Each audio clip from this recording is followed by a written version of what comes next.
Eu não vou sucumbir. Eu não vou sucumbir. Boa tarde, todas e todos.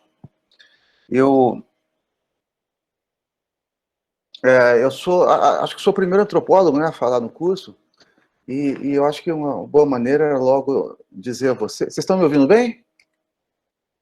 Então, acho que a primeira coisa que eu queria dizer é de uma crise que para mim veio crescendo, sobretudo desde que eu me tornei docente, então me vi na tarefa de ensinar, orientar pesquisas sobre temas da cultura e da sociedade, isso que eu aprendi como sendo objeto, por excelência, da disciplina, né? Mas eu ia fazendo isso num momento em que a natureza, ainda para usar esse nome, e a disputa de nomes é o que me parece deve nos interessar centralmente aqui, que é uma disputa por ontologias e epistemologias.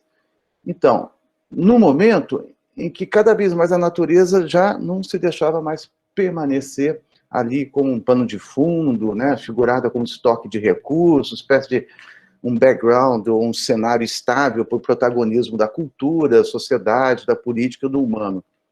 Então, era a natureza respondente, né, isso que a gente está aprendendo a chamar de Gaia, já não deixando que a cultura, a sociedade e a política parassem de pé sozinhas. Então, eu fui cada vez mais estranhando, desconfiando de toda enunciação sobre cultura social, representação, simbólico, como se essas formas e forças, né, girassem em torno de si mesmas, como se fossem meio autoevidentes, autorreferentes, autônomas, né, ou como mônadas fechadas sobre si mesmas. E como, no mesmo passo, também autônomo e bem definido seria o humano.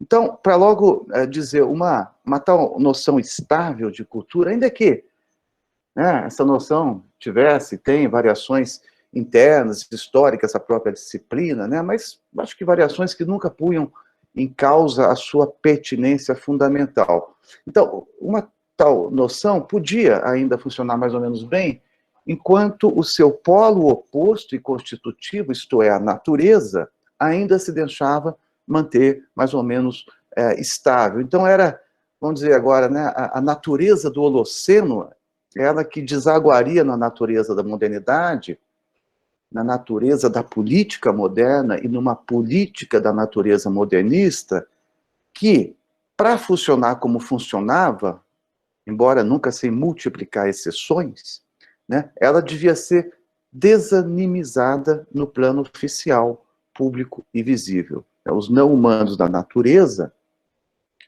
não podiam ser agentes políticos, né, não no mais forte e honrado da expressão. Então não podiam ter a participação digna do nome na constituição do contrato social. Eu me lembro, sempre gosto de lembrar, eu aprendi isso, alguma coisa, eu li isso, essa passagem que eu vou citar do Thomas Hobbes, em algum texto do Descolar, Felipe Descolar, e eu não me lembro agora, né?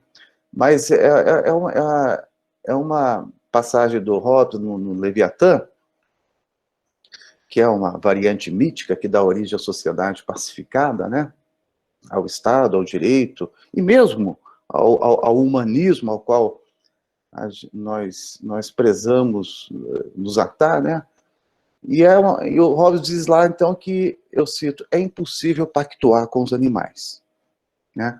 Porque eles segue, não compreendem nossa linguagem, não podem compreender nem aceitar qualquer interpretação do direito, não podem traduzir ou transferir qualquer direito a outrem, e sem mútua aceitação não há pacto possível, diz o Hobbes, né? Então, para haver pacto, é preciso que as partes sejam dotadas de vontade, de arbítrio, né, will, e de pensamento que delibera. Mas os animais são incapazes de agir por leis pactuadas. Ele diz, a matéria, ou o assunto de um pacto, é sempre algo que ocorre por deliberação. Então, pessoal, o problema diante de nós é que hoje se mostra inescapável o imperativo de repactuar com os animais, com as plantas, a atmosfera, solo, águas, como também com os combustíveis fósseis e o plástico, né? Mas sem exigir desses não-humanos os modos sociocêntricos humanos, que são modos modernos, de fazer pacto. Então, eu acho que é um imperativo aí de rever todo o contratualismo social que permitiu ao Ocidente proliferar sob garantias que já não se sustentam mais, que são as garantias da modernidade, a que Latour se refere, e ele esmiuça isso lá no seu Jamais Somos Modernos, de 1991. Né? São garantias que protegiam o humanismo. Agora, é esse humanismo que está cada vez mais sob uma inédita aprovação, porque as condições que davam suporte e possibilidade a esse humanismo estão sob degradação. Então, por assim dizer, ou para dizer, assim como o Michel Serres, né, que é um outro mentor do Latour, é urgente, em contraste ao contrato social, a redação de um contrato natural, que é o título do livro dele de 1990, 2 anos antes da Eco 92, depois da queda do Muro de Berlim, em 89, né, o miraculoso ano de 89, como escreve Latour lá no Jamais Somos Modernos, e é uma passagem importante para nós aqui. Eu cito, ele diz: em Paris, Londres, Amsterdã, neste glorioso ano de 89, são realizadas as primeiras conferências sobre o estado global do planeta, o que simboliza para alguns observadores o fim do capitalismo e de suas vãs esperanças de conquista ilimitada e de dominação total sobre a natureza. Então, se a queda do Muro de Berlim, né, o colapso do socialismo real, indicava, e eu cito Latour de novo, né, o triunfo do liberalismo, do capitalismo, das democracias ocidentais sobre as vãs esperanças do marxismo, fecha aspas. Então, se digamos ali, nós nos encontrávamos com o fim da história, para falar com o Fukuyama, né, o filósofo, essa sensação durou pouco para muitos de nós, porque a história foi se mostrando não terminar nas franjas do humano moderno capitalista. Ou dizer, esse triunfo da cultura sobre a natureza, uma coisa que se confunde com o nome de civilização, progresso, crescimento, desenvolvimento, esse triunfo foi logo sendo minado pela, para falar com a Isabel Stengers, intrusão de Gaia, né? Ali onde não se esperava uma tal potência política. Então, eu passei a entender que se colocar diante de Gaia é aceitar a reviravolta tanto da noção de cultura quanto da de natureza, porque ela se pressupõe reciprocamente, né? Latour já vinha mostrando isso com Science Studies dele, do grupo dele, desde o final dos anos 70, né, com uma sociologia da ciência e da técnica renovada empiricamente, né, com a etnografia de laboratório científico, por exemplo.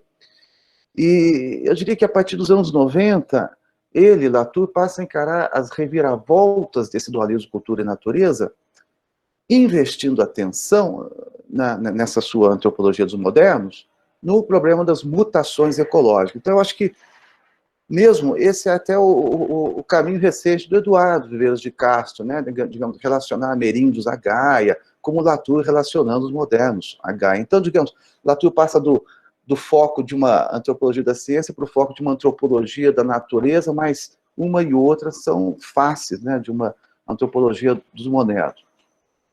Então, tudo agora, dizia, se desarranja de um modo particular quando cultura e natureza já não respondem como no, digamos, velho regime climático, né, que era o velho regime político da modernidade. Já estou aqui, então, introduzindo termos caros na Latour, né, modernidade e velho e novo regime climático, ainda vou falar disso.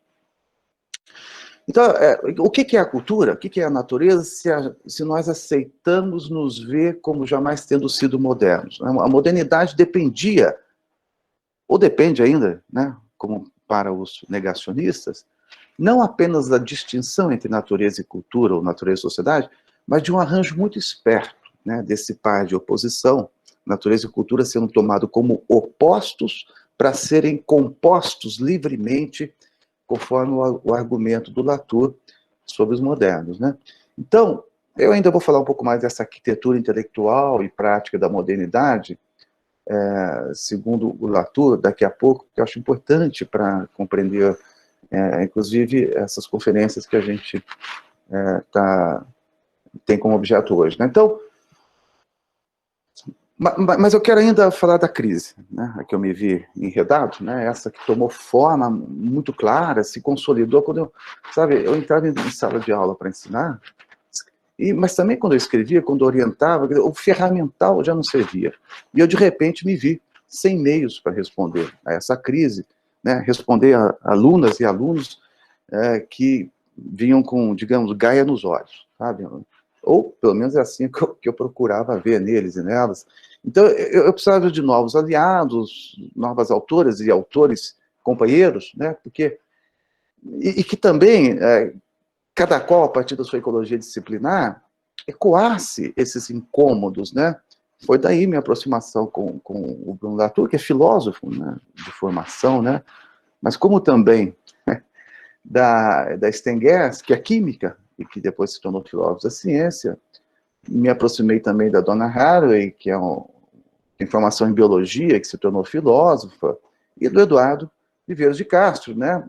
Esse antropólogo de filosofias ameríndias, que já era um referencial inescapável para a antropologia, mas que nos últimos anos, como também o Latour, repito, veio cada vez mais se interessando por aquilo que não era bem o objeto da antropologia, das ciências sociais, das humanidades, né? Então, são essas autoras, esses autores que, para mim, pavimentam essa mutação do objeto antropológico, não mais o humano, mas digamos, o humano mundo orientado.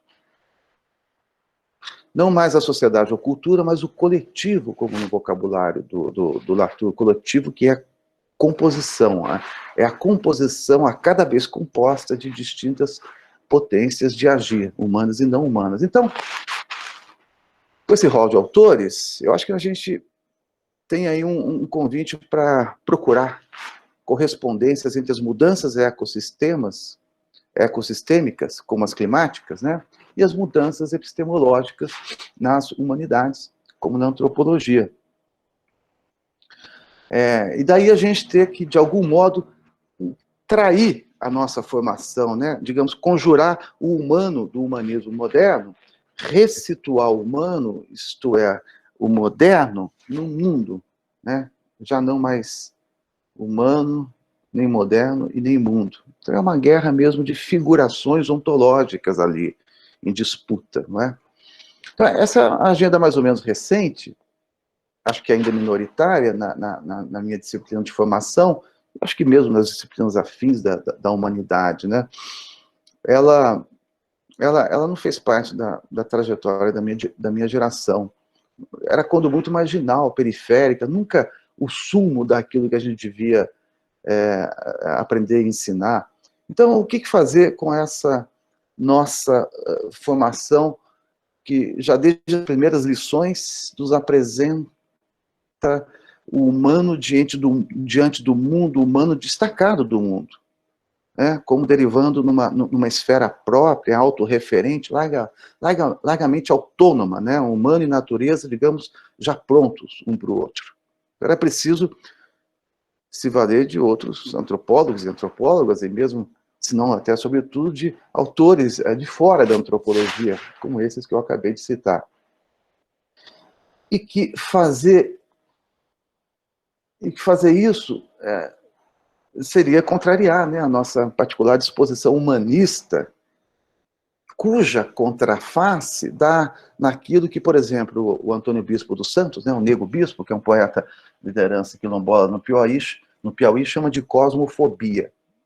Ou, num outro exemplo, contrariar uma característica que nos define e que precisa ser urgentemente redefinida, a de que, eu cito, a nossa cultura tem horror ao mundo. Essa é uma frase do filósofo Michel Serres, né, no mesmo livro que eu citei agora, Contrato Natural, né, o Serres que também não deixaria de aparecer aqui, né, neste livro do Latour, editado pela Rubu. Então, olhando retrospectivamente, quem diria, não é, que há não muito tempo que nós viríamos dar nisso de ter que refundar a imagem de humano e de mundo. Se eu tivesse que resumir essas conferências do Latour em pouquíssimas palavras, eu acho que seria isso, ó, refundação do humano e da natureza, quando agora o humano e a natureza já não são mais o que eram na relativa estabilidade climática, ecológica, histórica do Holoceno, né, da habitabilidade do Holoceno, já não são mais o que eram quando nos acreditávamos, assim sem mais, como modernos.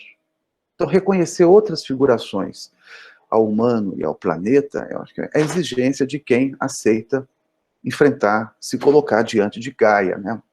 Portanto, resistir ao escapismo, à negação e também ao quietismo.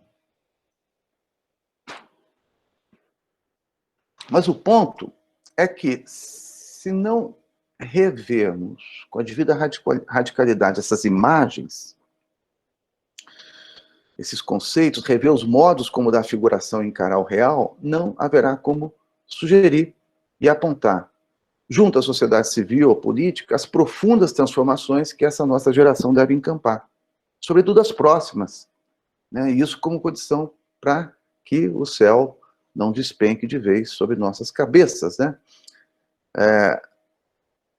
Pergunta o Michel Serres, nesse mesmo livro de 1990, bem antes do Schopenhauer: que dirigentes ombros sustentarão agora esse céu imenso e fissurado que receamos pela segunda vez numa longa história pode desabar sobre as nossas cabeças?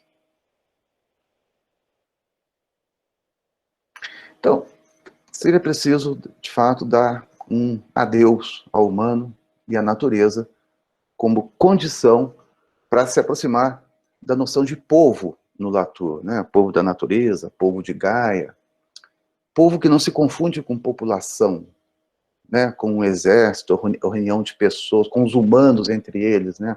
Aqueles do contrato social, aqueles do humanismo, esse humanismo que se volta para o próprio umbigo e contra o qual Lévi-Strauss se colocou, como quando ele diz lá no último parágrafo da Origem dos Modos à Mesa, né, no terceiro volume das mitológicas, né, ele diz que um humanismo bem ordenado não começa por si mesmo. Então, povo da natureza é povo que não se faz sem natureza. Como também povo de Gaia é povo que não se ergue sem essa figuração animada da terra. A natureza pede seu povo, Gaia pede seu povo, como a gente poderia dizer também que a mercadoria pede o seu povo, né, para falar com Schopenhauer. Faz até pouco tempo que eu aprendi com uma amiga em Poços de Caldas, ela que frequenta terreiros de Umbanda e Candomblé, né, que é preciso, conforme disseram a ela, mães de santo, né, que é preciso descobrir com as artes divinatórias qual o seu povo, né, para saber que você não age sozinho, né, e então outras devem ser a sua atenção e responsabilidade no mundo. Então, tudo de que se trata é distinguir entre si esses povos, né, isto é, esses mundos. Então, eu já indico o entendimento que nos interessa centralmente aqui no curso, de que o antropoceno, esse nome, me parece ser um chamado à recomposição, essa ação, do moderno com o mundo. Talvez o católico Bruno Latour, né, o paulino Latour, pretenda mesmo uma conversão do moderno em terrano, né? A conversão daquele povo de Deus, aquele da criação com C maiúsculo, em povo de Gaia, Gaia como uma divindade profana que se metamorfoseia em 1000 nomes e, portanto, em 1000 ontologias. Em defesa do Latour, eu diria que, e a partir dos próprios argumentos dele, eu diria que não é uma conversão para salvar a alma humana, mas para salvar o mundo da alma humana, isto é, da alma moderna.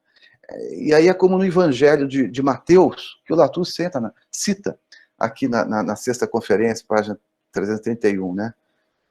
É Mateus, dizendo na Bíblia: para que lhe serve salvar sua alma se você acaba de perder o mundo? E aqui eu faço um rápido à parte. A essa altura vocês já estão notando que humano e moderno são sinônimos, né? Aqui. E por isso eu acho que tratar o humano como categoria nativa dos modernos talvez seja uma das primeiras coisas que a gente deve fazer para bem acompanhar e compreender o que nos diz esse autor. Idem para mundo, também é uma categoria ou natureza, né? A categoria nativa dos modernos. Então, eu dizia, o pensamento desse autor Latour, ele veio muito a calhar, né, para uma antropologia que foi parecendo urgente de pensar, de praticar, uma que fosse capaz de responder à altura a esses agravos ecológicos, ambientais, climáticos, que se mostram indissoluvelmente agravos sociais, civilizacionais. Então, digamos, uma antropologia face a Gaia, diante de Gaia. É preciso me apoiar nesses autores como, também nas próprias respostas do mundo, né? Do mundo já Gaia, e isso por via dos indicadores científicos os mais autorizados, porque devidamente processados, né, desse mundo Gaia figurado, cada vez mais falante para nós modernos, para nós que somos especialistas, eu diria assim, em fazer o mundo ora falar, ora calar, conforme a nossa conveniência. E o problema todo, que é o que eu gostaria de devidamente colocar para nós aqui hoje, é que o mundo, né, isto é, esse cosmos sublunar onde nós nos situamos, ele já não se deixa mais comportar simplesmente conforme a nossa conveniência, por inconveniente que seja essa verdade. Né? Ele não se deixa mais tomar, não assim, sumariamente, sem reação, como simplesmente mecânico, inanimado, passivo, indiferente, de comportamento linear e previsível. Ele não nos deixa mais, nem mesmo, que a gente fixe com aquela pureza e certeza cristalina, aqui é a causa e ali o efeito dos fenômenos. Sobretudo desses fenômenos que são respostas, digamos, ferais, para usar um termo da Anna Tsing, né? São resselvagizadas, por assim dizer, respostas, então, à alta domesticação a que esse mundo foi e vem sendo submetido.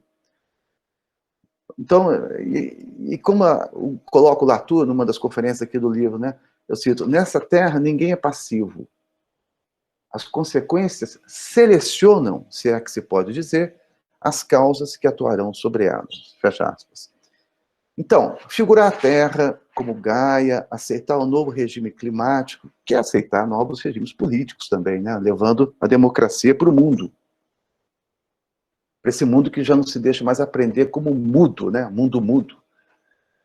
Então, habitar e ser habitado pelo planeta simbiótico, para falar com a Margaret, né? E nos vemos como seres simbiontes, assumir a sociogeologia do antropoceno, ora, tudo isso bagunça o nosso tão arraigado hábito de pensamento que busca causas para consequências. Mas, ao fazer face a Gaia, ao se colocar diante de Gaia, do seu comportamento respondente, o que nós percebemos é um verdadeiro looping, uma retroalimentação, ou seja, ressonâncias e modulações recíprocas entre causa e consequência. Daí que perguntar sobre quem vem primeiro e quem vem depois nas relações, né, e relação no mais do termo, reenvia ao dilema do ovo e da galinha, né, dilema para quem busca fixar causas e efeitos de uma vez por todas nesse ou naquele agente ou fenômeno. Mas encarar Gaia proíbe esse raciocínio linear, né? Ou seja, a busca por fundações, por origens, né, criações ex nihilo, a partir do nada, é uma busca vã. Diz a Donna Haraway, no The Companion Species, a Ubu vai traduzir, né? Estou sabendo. Né? Ela diz que ali não há fundações, né? Foundation, né? Quer dizer, não há fundamento, princípio, alicerce. O que há, ela diz, são somente elefantes alicerçando elefantes em todo o caminho abaixo, all the way down. Né? Você lembra a anedota provavelmente ela está se referindo à anedota do Clifford Geertz, né? Sobre o indiano e o inglês. Mas depois eu posso voltar a isso. Mas então, para pensar o antropoceno e pensar situadamente, devidamente, eu defendo ser preciso pensar no antropoceno, isto é, nele situado. Portanto, um pensamento aterrado, e aí que já estou me referindo ao onde aterrado Latour, né? aterrado nessa terra animada, né? Vinculado a Gaia, e deixar que esses pensamentos sofram todos os constrangimentos de um planeta que marcha celeremente para as ruínas, né? Vou usar esse termo, Natsing.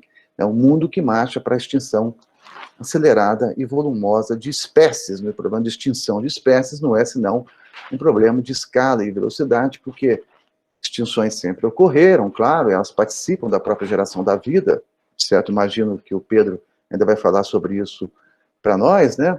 Mas o que está acontecendo, isso é uma novidade terrível, é a velocidade e escala das extinções no antropoceno. Então, isso, né? Pensar e sentir no antropoceno é aceitar toda a desestabilização ontológica e epistemológica que um céu prestes a cair nos convida a considerar, né? Estou usando um eufemismo esse do convite, né? Porque é um constrangimento, né? Contrainte, né? Como insiste a Stengers na sua obra toda. Então, parece ficar claro que é preciso perder o chão, né? O chão da modernidade como condição para se encontrar o chão de Gaia. Já ao contrário, não aceitar essas reviravoltas todas é tomar o rumo do escapismo, é não habitar o tempo do fim. Então, a reação a Gaia e aos seus 1000 nomes, isto é, as suas 1000 ontologias, eu insisto, porque eu recuso entender se tratar de um mesmo referente, Gaia, para 1000 nomes, né? A reação ao mundo perigosamente animado participa decisivamente, me parece muito claro, desse bem denominado reacionarismo que nós estamos vivendo hoje na política e na sociedade mundo afora. Acho até que essas conferências todas respondem, antes de mais nada, ao negacionismo climático, né? Então, negar horizontes que incluem o pior dos mundos possíveis é negar fazer o luto do humano e da natureza, né? Tal como essas figuras, essas categorias, humano e natureza, se mantinham até aqui. Então, eu diria que o reacionarismo modernista, o negacionismo reacionarista, é um não conseguir desapegar-se, né, das promessas modernistas de humanização, que necessariamente passam pela teleologia do crescimento, progresso e desenvolvimento. Do outro lado, aceitar ritualizar o luto, não fazer do luto uma finalidade em si, né, mas então a possibilidade de refazer a vida diante da morte, sem que isso implique necessariamente, eu torço para que não, eu trabalho para que não, né, que o rito do luto apenas nos encaminhe para uma vida de pavor, de medo improdutivo, de paralisia, desistência, né, mesmo de um simples e fácil eleição de inimigos a serem acusados, denunciados, e nisso se bastar. Então, como converter luto em luta, né, como encaminhar medos e tremores de um tempo do fim para algo que não nos desespere e nos imobilize, mas sim que ative a nossa alegria de resistir. Então, sim, encarar as catástrofes, mas para saber resistir à barbárie, né? É nisso que eu penso quando eu tenho que encarar a juventude, estudantes, pesquisadores do meu trabalho cotidiano, porque é isso, eu acho que cada vez mais a juventude traz isso como central nas suas preocupações, inclusive preocupações existenciais. Eu acho que tudo de que se trata, para mim, é o que fazer do horror. Nem fingir que não existe, claro, mas também não se mortificar nele, né? Então isso é o que, por enquanto, me orienta, e aliás faço um rápido parênteses, para perguntar por que colocar-se diante da morte, espécies, milhares, milhões de indivíduos, tem que ser uma coisa que só sabe terminar no terrificante, na morbidez. Eu já até penso na correspondência muito nossa, né, entre não lidar bem com a nossa morte e não lidar bem com a morte do mundo. Não sei. Mas o ponto aqui é, por que terminar lá onde se pode recomeçar? Por que estar diante da morte não pode ser estar diante da vida? Eu vou entendendo que abandonar o humano em favor do terreno, abandonar a figuração da terra como um recurso em favor de Gaia, é buscar esses recomeços e não ficar chafurdando na imaginação do fim.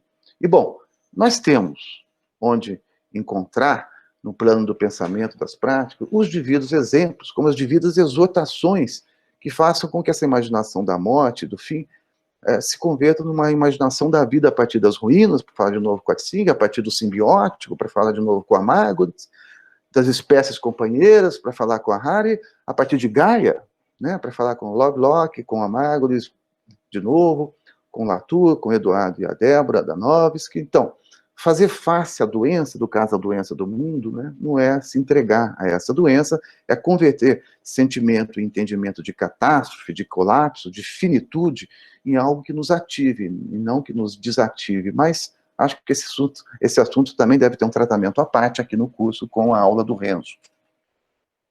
Então, eu ia dizendo, né, renomear o mundo, referi-lo a Gaia, ao antropoceno, ao seu caráter simbiótico, ao novo regime climático, a ideia de um sistema Terra que reclama outras ciências e outras abordagens. Essa nova referenciação implica o reconhecimento de que o mundo não mais se deixa simplesmente tomar como moldável ao nosso gerenciamento, e por aí, de novo, é que eu tento compreender, digamos, a razão negacionista. Eu estou repetindo isso porque essa é outra maneira de indicar o que anima a parte importante dessas conferências do Latour, que é compreender, nas palavras dele, lá na sexta conferência, né, ele diz, aspas, a origem religiosa, mais exatamente contra-religiosa, da notável indiferença dos contemporâneos à mutação ecológica.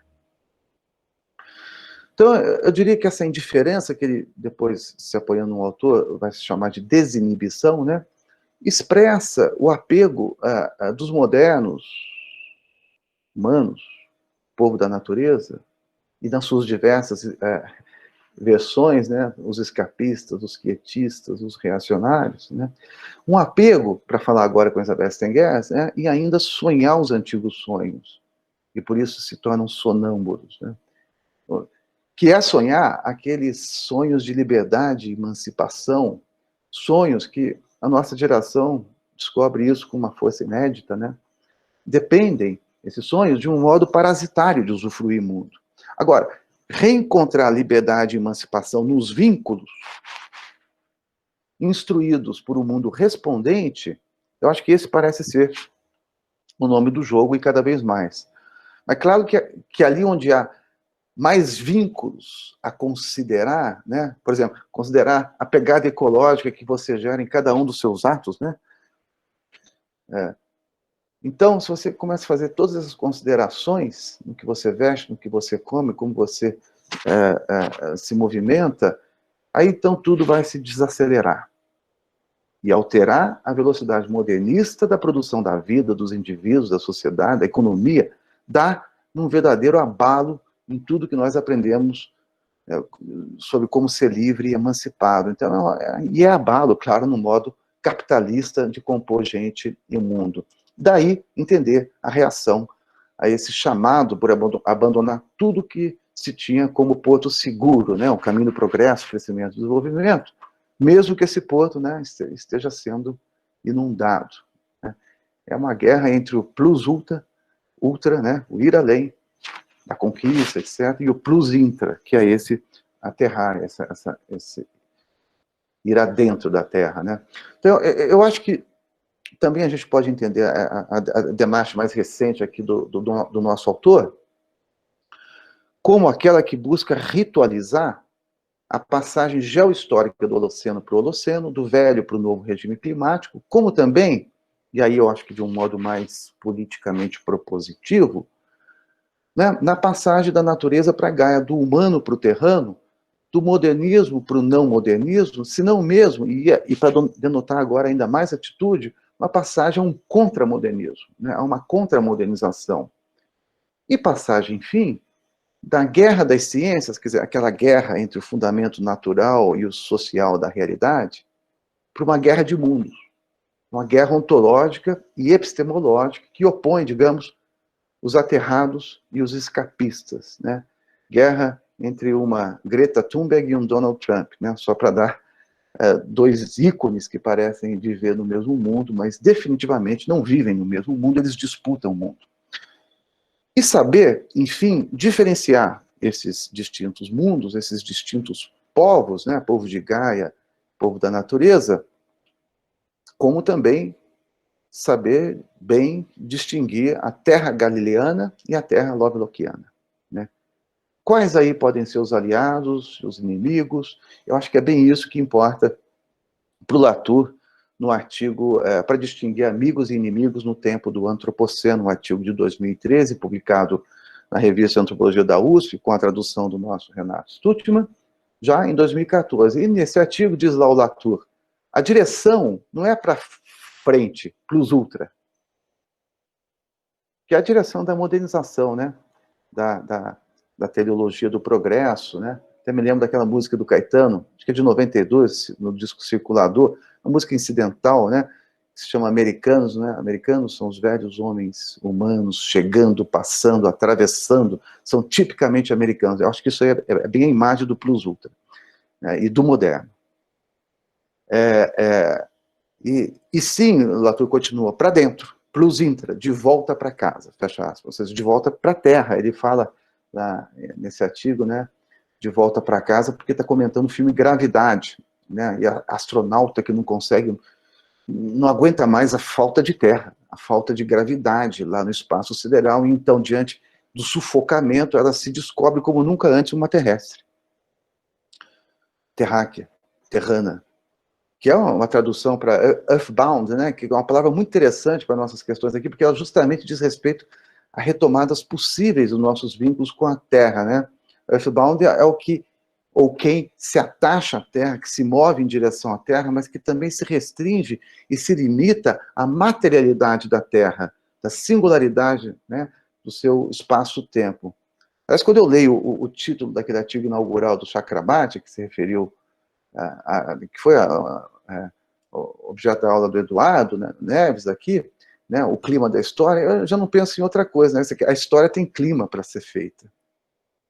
Então, daí também compreendeu uma das epígrafes aqui do livro do Latour, vocês devem ter visto, que é essa frase do também filósofo Peter Sloterdijk, né, que diz, não é mais a política, não é mais a política simplesmente, e sim a política climática que é o destino. E daí, também, dizendo agora em outras palavras, o título que eu dei a essa aula de hoje, né, pensar no antropoceno, é uma tentativa de pensar de modo situado aqui na Terra. Não bem pensar algo, mas pensar a partir de algo, constrangido por esse algo, vinculado a ele, afetado por ele. E isso é uma tentativa de recusar o caráter abstrato do pensamento, recusar, digamos, o pensamento abstraído das suas condições de felicidade.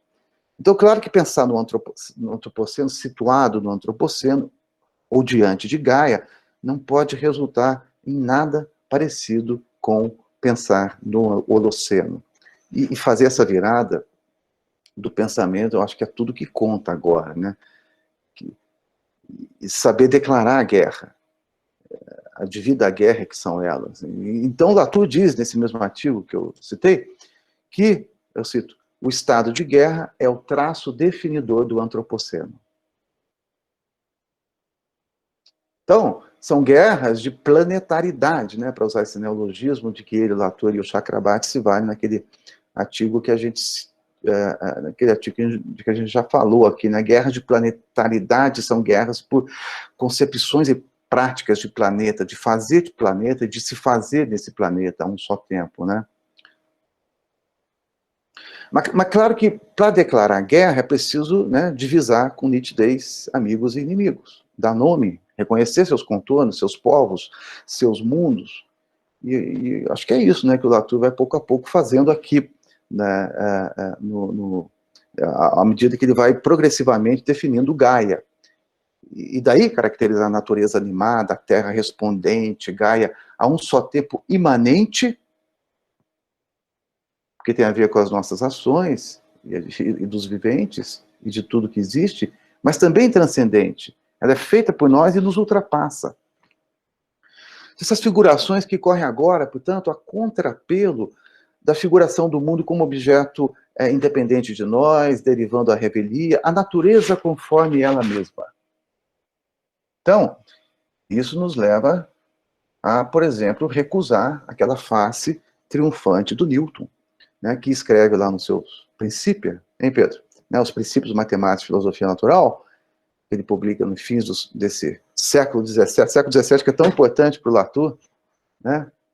Já desde o Leviatã e a bomba de ar, mas vocês devem ter visto na sexta conferência a importância do século XVII, aí, uma recuperada do gnosticismo, então vamos ver se a gente consegue falar disso ainda. Mas o Newton, lá nos Princípios Matemáticos de Filosofia Natural, que publica no 17, ele escreve, eu aqui peguei isso da Stengese, do Prigogine, né, no livro A Nova Aliança, Metamorfose da Ciência, de 1979, que a natureza, diz o Newton, é muito conforme a si mesma. A natureza, o mundo, a imagem mecanicista do relógio, o mundo relógio, né, transparente, inteiramente traduzível, idealmente predizível pela matemática. Então, sendo a natureza conforme a si mesma, diz o Newton, não é preciso fazer hipóteses sobre ela.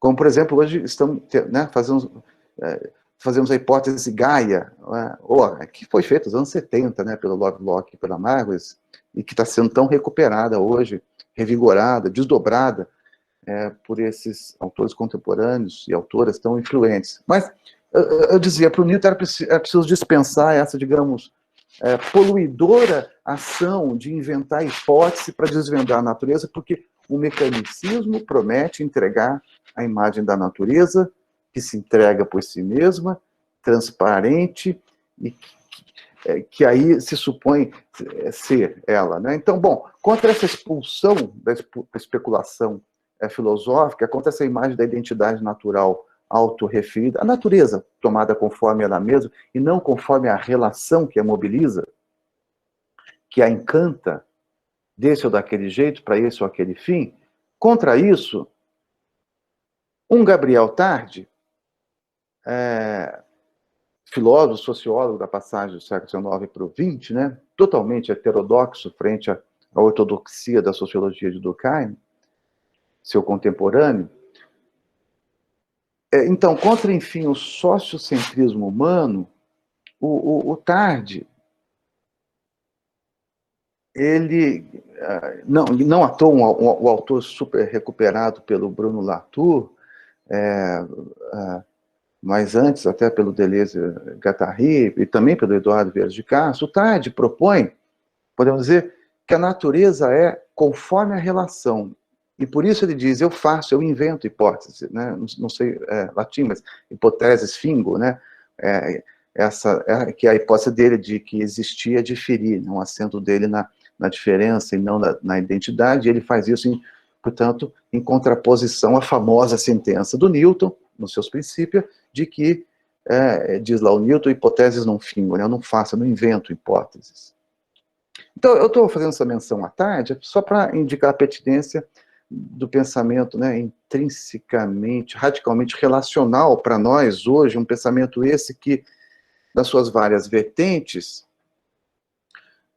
se opõe a qualquer determinismo, seja do humano, das ciências humanas, seja da natureza, das ciências naturais. Então, contra esses determinismos que tanto animaram a guerra das ciências, na disputa, repito, sobre o fundamento da realidade, se social ou natural, nós temos aprendido a desenvolver pensamentos e práticas relacionalistas que, então, recusam, já tanto por razões principistas quanto consequencialistas, recusam tanto a natureza conforme a si mesma, quanto o humano conforme a si mesmo. O ponto é que um e outro, humano e natureza, se revelam conforme a relação que travam. Bom, isso afronta inteiramente a imagem da natureza como, digamos, prestadora de serviço na produção de commodities, né, plantation orientada.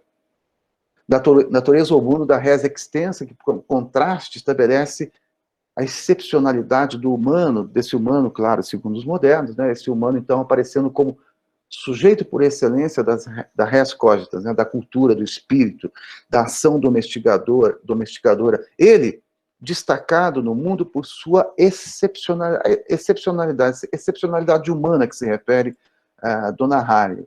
Enfim, isso que dá na solidão do homem em relação à natureza que ele descreve, para citar novamente Stengese e Prigogine, nesse livro de 79, Nova Aliança, né, que é o mais propositivo e radicalmente interdisciplinar que eu conheço. É um livro que afronta as chamadas duas culturas, né? Ciências humanas, filosofias e artes também, de um lado, e as ciências naturais do outro. As duas culturas, como vocês sabem, se referiu o físico molecular e romancista britânico Charles Snow, que morreu em 1980, nesse livro dele de 1959, né, chamado As Duas Culturas e a Revolução Científica. Nesse trabalho dele, Snow, né, subentendia-se uma espécie de manifesto contra a ordem do, digamos, cada macaco no seu galho. Então, subverter essa ordem que impede conexões entre ciências e humanidades já era ali um problema apontado como civilizacional mesmo. E eu acho que eu nem preciso dizer que isso só veio se confirmando ao longo das décadas, né? Então, mesmo quando cientistas naturais e sociais, acho que todo mundo já experimentou isso, né? Eles tentam alguma hesitação quando se encontram em relação aos fundamentos estáveis demais das suas formações, mesmo quando conseguem conversar, quando tentam um armistício, quando não pretendem a redução rápida, prematura e simplificadora do real.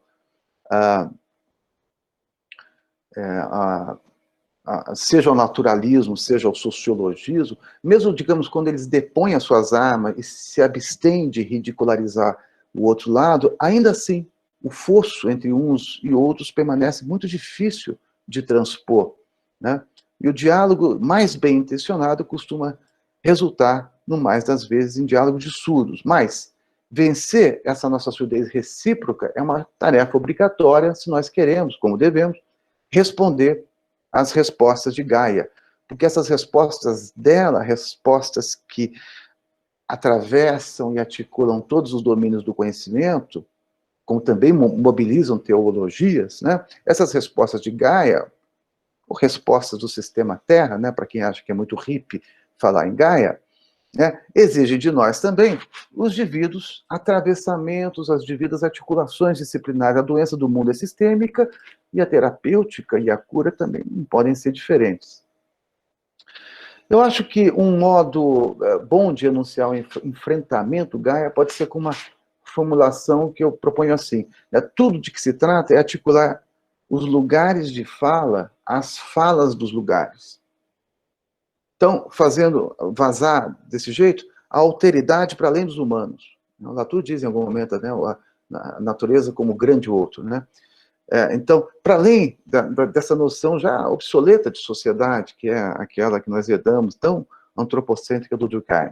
Então, vazar para o mundo uma noção alargada de sociedade, uma que contemple os infinitos agentes do mundo como sujeitos com os quais devemos negociar habitabilidade. Eu mesmo tento por aí odeio indicar texto meu, né? Mas eu aqui não achei inescapável, né? Que eu mesmo tento uma revisão da noção mossiana de troca, tanto tentando ver ali uma troca para além do humano, e a partir do próprio material do Moço, relendo, né? E também, no mesmo artigo, eu tento positivar uma noção de um autor que ficou maldito na antropologia, que é o Lévi-Brun, né? Que é a noção de participação, né? Participação no mundo. Esse artigo chama-se Troca e Participação na Era do Fim. Eu acho, nossa, como é que eu pude esquecer? Sim, está numa coleção da Unicamp, eu acho que faz uns 2 anos e pouco que foi publicado. Troca e Participação na Era do Fim, dá para achar fácil. Bom, então, nós estamos aqui revisando conceitos, noções, categoria, reconhecendo isso como um passo imprescindível para que se possa reunir chances de devidamente aterrar em Gaia, de bem se equiparar, de bem se equipar, né, para a guerra. Então, eu acho que eu preciso rapidamente, pelo menos, definir, ou pelo menos indicar algumas definições do antropoceno e do moderno que me têm orientado, né, pelo menos por enquanto, e salvo melhor juízo, né. Por antropoceno eu vou assim, né, do Viver nas Ruínas, nesse livro dela, de 2019, né. Então, para ela, essa época geohistórica marca, eu cito, não a aurora da perturbação humana. Como venho mostrando, ela diz, a perturbação humana pode fazer parte dos ecossistemas resilientes do Holoceno, como as matas camponesas. Olha que curioso, Eduardo, né? Não é bem do Holoceno e agora o Antropoceno. Ela consegue ver em matas camponesas, como aquelas que ela estudou no livro sobre os cogumelos, né? Aquelas... Ai, meu Deus. Desculpa. Ela diz, o Antropoceno marca, em vez disso, uma quebra nas coordenações, algo que é muito mais difícil de corrigir. Fecha aspas. Então, daí, relacionar o Antropoceno, como bem me parece, há um problema de quantidade, não só de qualidade, né? Um problema de escala e de velocidade. Ela fala no Antropoceno, então, como, volto a citar, descomunal perturbação humana. Isso que dá numa, cito de novo, crise de habitabilidade de nossos tempos. Então, parece claro que o Antropoceno, como conceito e como fenômeno, nos impede a facilidade de aplicar, assim, sem maior escrúpulo, as nossas usuais separações entre sociedade e natureza, organismo e ambiente, ação e cenário, biótico e abiótico, animado e inanimado, pessoas e coisas, e mesmo local e global. Esses pares de oposição, que aliás tanto animam, né, o chamado pensamento dialético, eles operam termos apartados um do outro, cada qual dizendo respeito a um suposto domínio já agregado e circunscrito nas suas próprias formas e forças. Assim é para nós, os modernos, os humanos, o povo da natureza, o povo da mercadoria, para falar com o Copenau. Ou seja, eu estou tomando aqui esses termos, repito, humano e natureza como categoria nativa dos modernos, e para mim o que o Antropoceno faz é colocar tudo isso de volta ao jogo, né, de volta aos riscos. O Antropoceno, eu diria assim, né, é uma máquina de desestabilização ontológica e epistemológica. Faz a gente ver diferentemente os existentes, suas relações, os modos como se respondem, como se constituem mutuamente. Então, eu pergunto, né, diremos que pensar em sociedade e natureza no Antropoceno e na modernidade contemporânea não faz mais sentido? É um erro? Eu diria que sim e que não. Eu fico quebrando a cabeça com isso, né? Então eu preciso ir à noção de moderno do Latour, como eu prometi, né? Ele que se define como um antropólogo dos modernos. Então, ele mostra lá no Jamais Somos Modernos, que é um livro manifesto dele, né? Que essa separação natureza e cultura, natureza e sociedade, é uma separação oficial, visível, pública, e ela serve para suspender tabus, né, na mobilização dos agentes, já então, de um lado da natureza e os da sociedade. Serve a uma mistura furiosa. Essa separação de natureza e sociedade serve a uma mistura furiosa de natureza e sociedade, tal como se faz, por exemplo, nos laboratórios de ciência. Então, eu quero tentar desdobrar tão rapidamente quanto possível esse argumento que me parece fundamental e eu acho que, em geral, muito mal entendido na versão mais vulgarizada, né? Porque assim, a gente não precisava do Latour como mais um autor que vai reiterar o naturalismo no Ocidente, né? Já tínhamos muitos autores fazendo isso, né? Então, eu acho que há mesmo uma sutileza no pensamento dele que, se a gente não percebe devidamente, a gente perde, a meu ver, o principal do argumento. Outra razão, para desdobrar esse argumento, essa sutileza do argumento dele, só para dizer mais uma razão, é porque, ao fazer isso, a gente já topa com a chamada crise ecológica. A gente já deságua nela, né? De uma maneira até muito interessante no problema do Antropoceno. Então, em primeiro lugar, nós estamos falando aqui desse dualismo natureza e sociedade, natureza e cultura, como algo não universal, né? Já digo, como algo já não universalizado antes das práticas da universalização.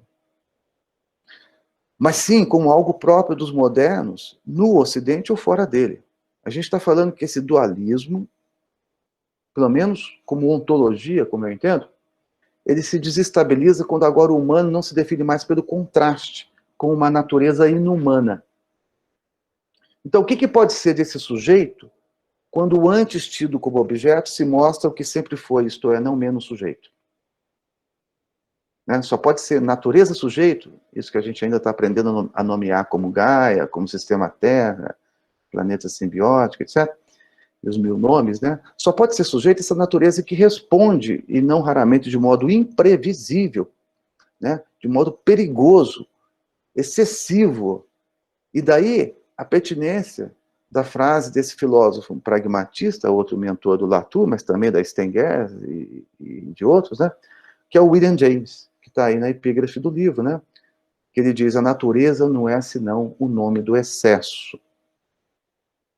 Então, a natureza, já Gaia, é a produção incessante de diferenças e emergências, é transbordamento, né? Sobretudo como resposta às ações super domesticadoras, né?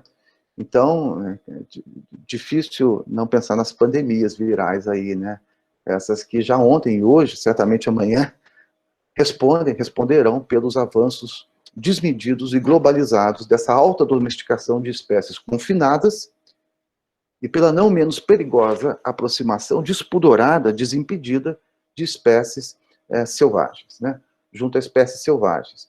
Então, vamos lembrar da emergência dos prions anômalos, né? Da doença da vaca louca, né? Superdomesticação, e agora a emergência desse novo coronavírus, né? Dessa aproximação desavergonhada em relação ao que a gente entende como selvagem, né? É esse plus ultra, esse humano que avança, né? Com as garantias de que natureza é uma coisa, conhecemos, sociedade é outra, e também com garantias teológicas, se der tempo de a gente chegar lá. Então, no planeta do antropoceno, a ontogênese do humano, para falar dela, a partir dela, não se deixa mais desdobrar, nem mesmo indo apenas ao parentesco das formas orgânicas entre si, para lembrar a tese transformista do Darwin, né? Agora, vai se confirmando cada vez mais que a ontogênese do humano, e, de novo, é bom lembrar, por humano compreender o ocidental modernizador, porque essa mensagem é para nós, né? Essa ontogênese vai a cada vez junto da terra, da pedra, da atmosfera, do solo, das águas, das coisas, dos objetos e das técnicas. Vamos dizer, ontogênese humana agora simbiótica, simbiogênese, para falar com a Margulis. Então, a nossa origem com o nosso destino participam de um modo especialmente íntimo das origens e destinos de tudo que existe nesse plano sublunar. Nesse plano de Gaia, o sistema Terra, orgânico e inorgânico se tornam inseparáveis para se entender e enfrentar as consequências do antropoceno. Tudo aí se mostra entre-existente, entre-respondente. Né? Tudo aí que evolui se mostra em coevolução. Tudo aí que se transforma, se entre-transforma em regimes de modulação recíproca. Né? Então, a gente está a duras penas tendo que aprender que desde sempre nós fazemos sociedade com não-humanos. Que a nossa sociedade humana jamais se manteve sem sociedade com não-humanos, né? Pensem na sociedade nossa com o plástico, né?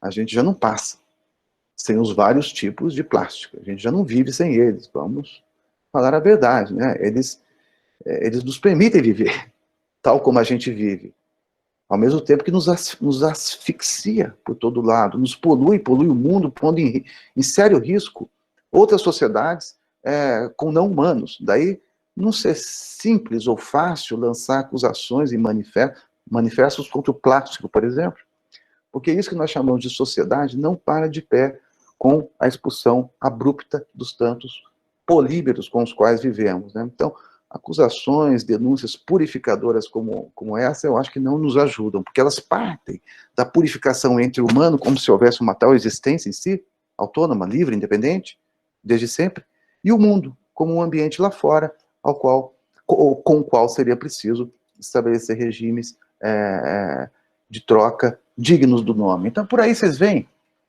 como se torna mesmo nociva e até tóxica, em todo caso, irrealista, cada vez mais irrealista, aquela noção antropocêntrica, durkheimiana de sociedade, essa noção que está na fundação das ciências sociais modernas e, bom, foi traduzida como cultura, né, na antropologia que se tornou clássica.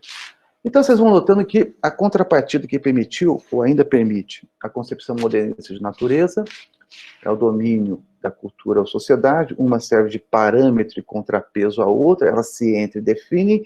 É para nós modernos que a natureza aparece como universal e uma só, né? É isso que Latour e Eduardo Vieira de Castro chamam de mononatureza, né? Em contraste com multiplicidade das culturas, o multiculturalismo. E aí, as ciências de que os modernos se gabam como senhores em relação a qualquer outra cultura, é que daria um acesso privilegiado a essa natureza concebida como lá fora, um ambiente circundante.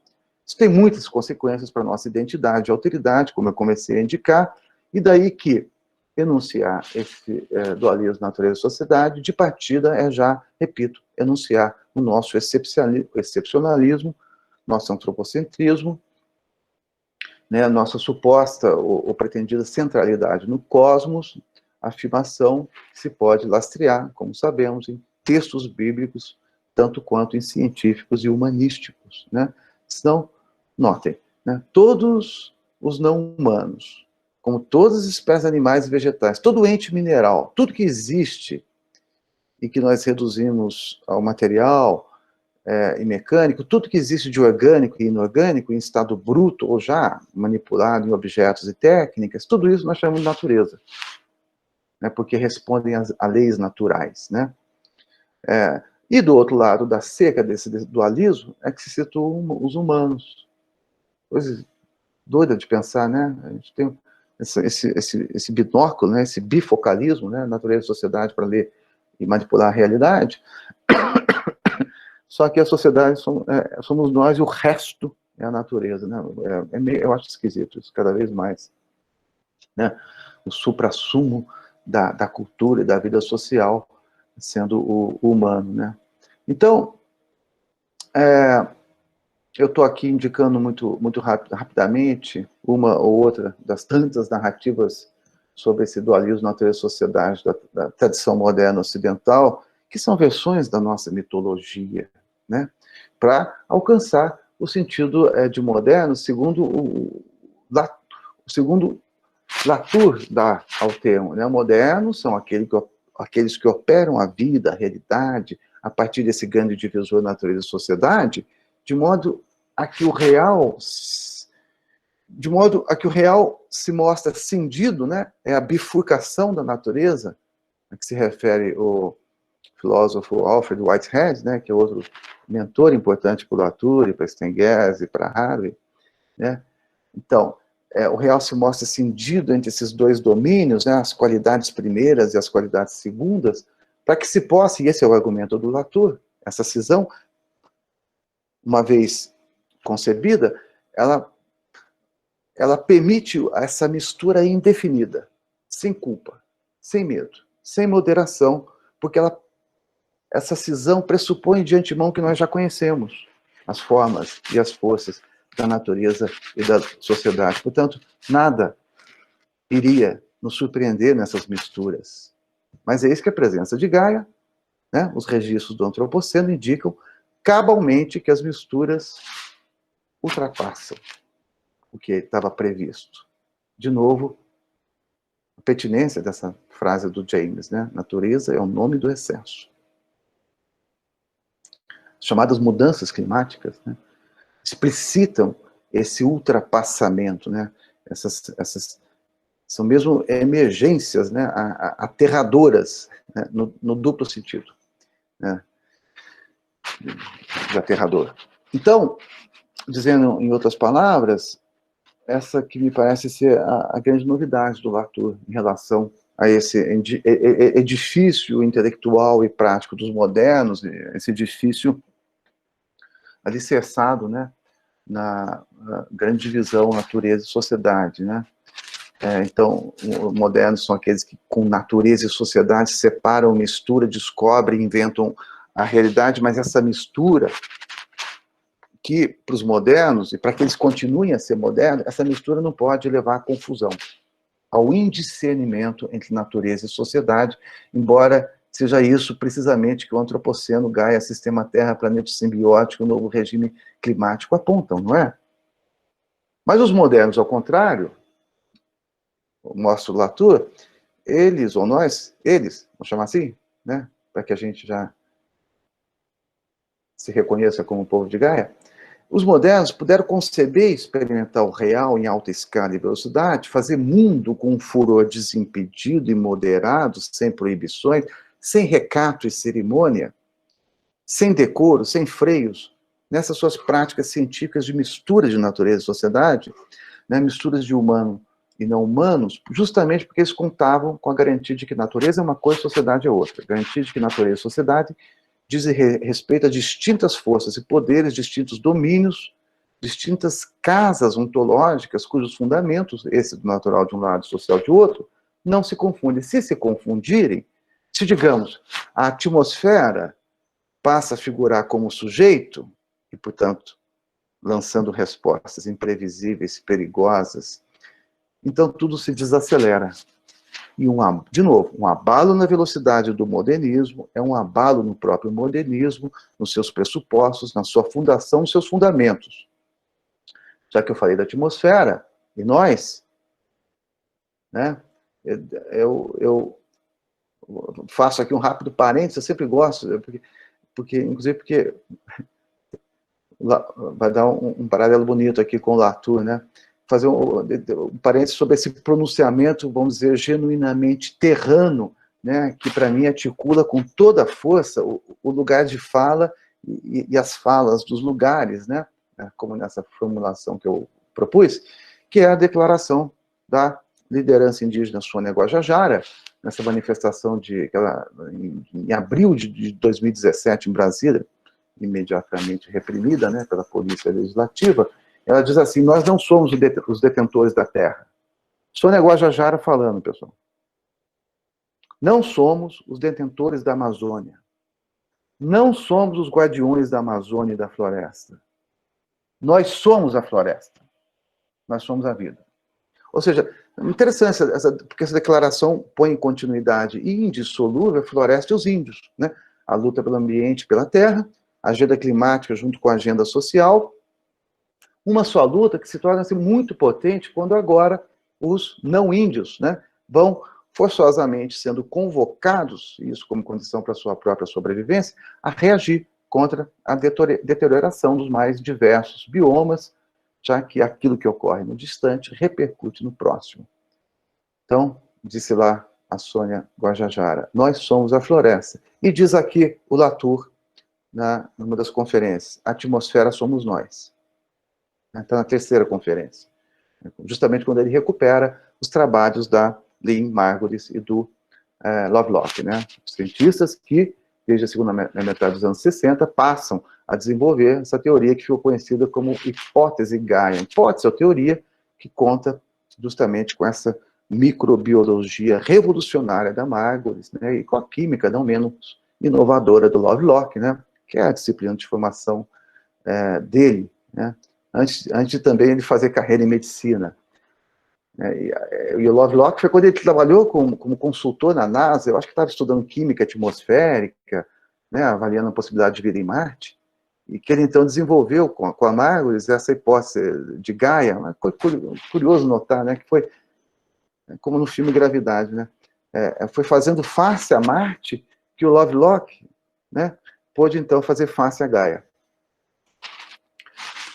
Então é muito interessante notar que, por caminhos tão diferentes, né, uma importante vertente do conhecimento indígena e uma importante vertente do conhecimento científico se encontram numa concordância pragmática, para falar com Mauro Almeida, ou mesmo por um mal entendido, para falar com Marshall Salins, ou ainda por equivocação controlada, para falar com Eduardo Vieira de Castro. Portanto, mas sem que essas vertentes indígenas, a indígena e a moderna, né, precisem se reduzir uma a outra, sem que, digamos, o céu do Michel Serres, e o céu, do Davi Copenau, precisem ser o mesmo céu, nessa compreensão da Terra viva.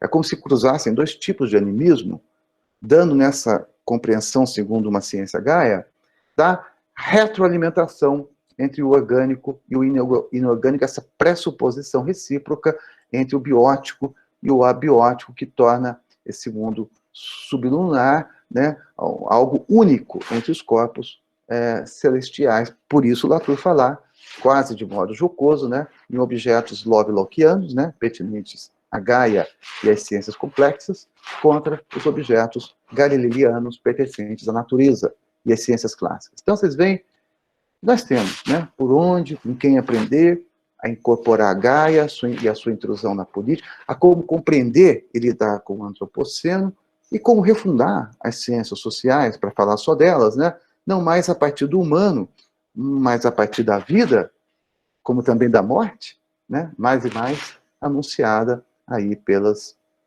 hecatombes ecológicas, né? Então, há como desenvolver atenção e agir diante dessa entrada forçada da natureza na política.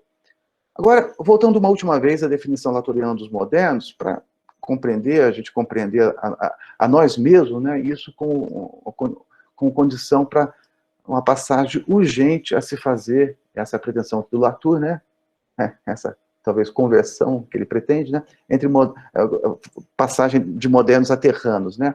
Então, para os modernos, foi com aqueles fundamentos distintos do natural e do social, como funções e estruturas já conhecidas de antemão, com essa imagem do real, já previamente repartida em forças de funcionamento supostamente conhecidas, essas da natureza e sociedade, que então os modernos puderam fazer tudo e qualquer coisa, né?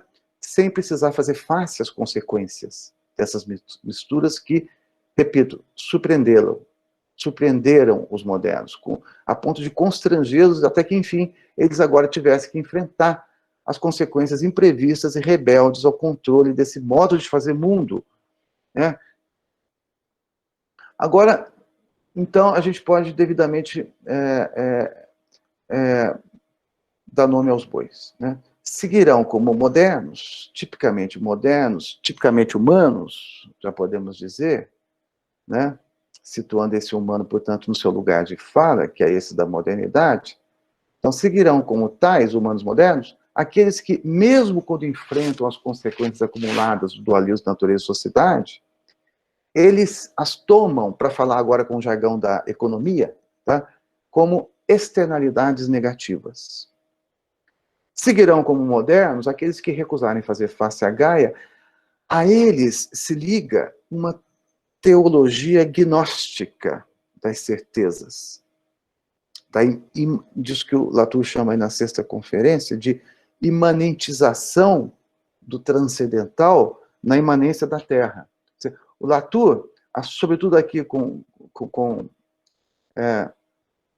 Eric Fluglen e Stephen Tumin, difícil esse nome, ele vai atribuir ao gnosticismo isso que ele, Latour que é um agnóstico, como ele se define aqui nesse livro dele, Pequena Reflexão sobre o Culto Moderno dos Deuses Fatiches, né? Então, vai definir, junto com esses autores, o gnóstico o gnosticismo como um desvio religioso. Isso que ele chama de contra-religião, né? Fundamento teológico da indiferença moderna ao terrestre, da negligência em relação às mutações ecológicas. Latour, ele pretende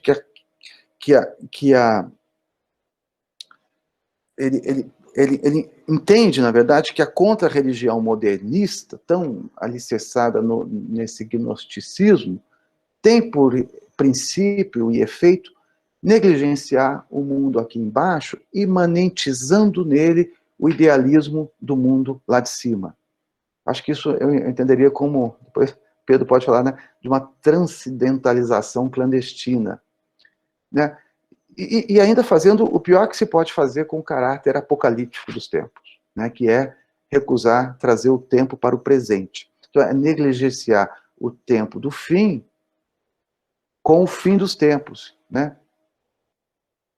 Porque para eles, modernos, gnósticos, povo da natureza, humanos, né? Os estudos agora vocês estão vendo que virou sinônimo, né?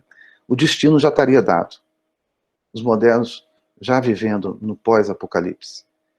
Pelo que eu entendo, esse espírito de fundamento gnóstico e que vai fundamentar a modernidade, ele reage justamente com fundamentalismo às incertezas sobre origens e destinos que o mundo revirado em Gaia coloca.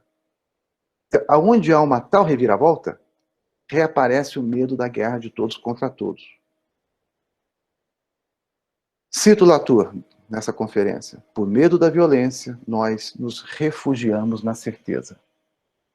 Então, o fundamentalismo aí reaparece junto para produzir uma rápida suposta paz social, né, sob os auspícios da palavra de Deus, transmutada em mercado, ou em natureza, ou em ciência com C maiúsculo, né, e no singular, né, produzir uma rápida e suposta unificação, mas por atalho, isto é, sem a composição progressiva do real, num regime democrático que seja cosmopolítico, mas sim pretendendo por fim a, cito Latour de novo, competição entre as ciências e a política.